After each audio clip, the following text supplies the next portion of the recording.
Shalom, senang sekali jumpa lagi dengan saudara sekalian untuk membagikan firman Tuhan.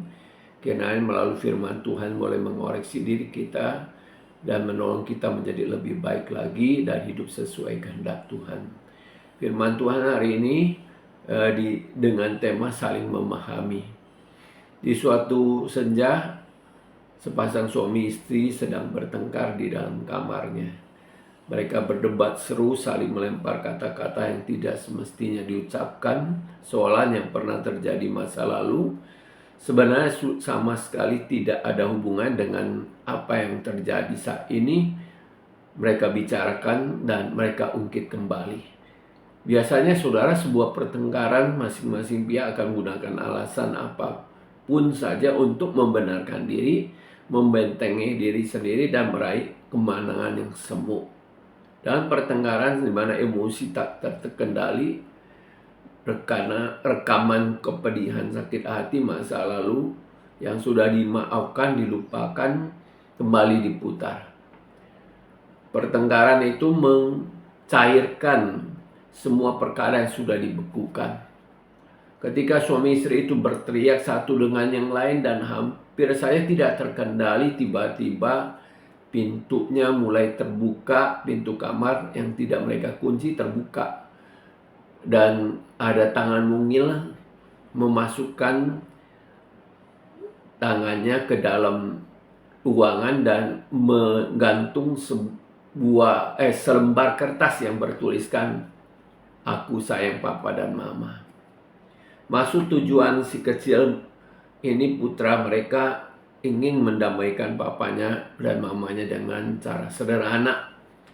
Ketika membaca tulisan itu, tidak disangka si istri tidak dapat menahan air mata, memutuskan untuk mengakhiri pertengkaran. Akhirnya mereka membereskan masalah mereka dengan rendah hati dan akhirnya mereka juga berkonsiliasi, berdamai. Dan akhirnya juga mereka tetap menempelkan kertas itu di pintu kamar untuk mereka bisa mengingat kembali mereka bahwa mereka sudah berkomitmen untuk menciptakan kedamaian.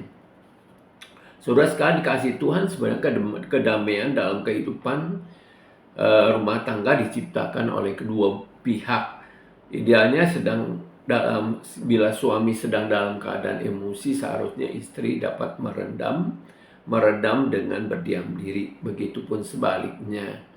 Ya, ketika istri tidak bisa menahan diri, maka suamilah harus menjadi pendengar yang baik.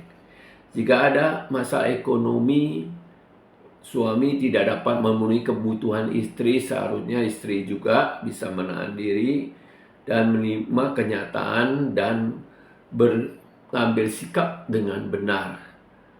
Berdoalah agar Tuhan membukakan pintu berkat bagi keluarga, supaya apa yang dibutuhkan bisa terpenuhi. Ingatlah bahwa pertengkaran tidak akan memberi kita titik temu. Hanya sikap yang saling memahami, sabar, mengalah, dan pikiran positiflah mampu mengatasi setiap masalah yang terjadi. Memohonlah pertolongan Tuhan juga dan kasih-Nya memenuhi hati kita agar keharmonisan rumah tangga tetap terjaga walaupun ada masalah dan persoalan. Tuhan pasti menolong. Firman Tuhan bagi kita Efesus 5 ayat 2, hiduplah dalam kasih sebagaimana Kristus Yesus juga telah mengasihi kamu, telah menyerahkan dirinya untuk kita sebagai persembahan dan korban yang harum bagi Allah. Filipi 2:4, dan jangan tiap orang hanya memperhatikan kepentingan sendiri tetapi kepentingan orang lain juga. Mazmur 133 ayat 1 dan 3b, sungguh alangkah baiknya dan indahnya apabila saudara-saudara bersama hidup dengan rukun. Sebab di sanalah Tuhan memerintahkan berkat kehidupan untuk selama-lamanya. Ibrani 13 ayat 5, janganlah kamu menjadi hamba uang dan cukupkanlah dirimu dengan apa yang ada padamu, karena Allah telah berfirman, aku sekali-kali tidak akan membiarkan engkau dan aku sekali-kali tidak akan membiarkan engkau. Selamat beraktivitas, Tuhan Yesus memberkati.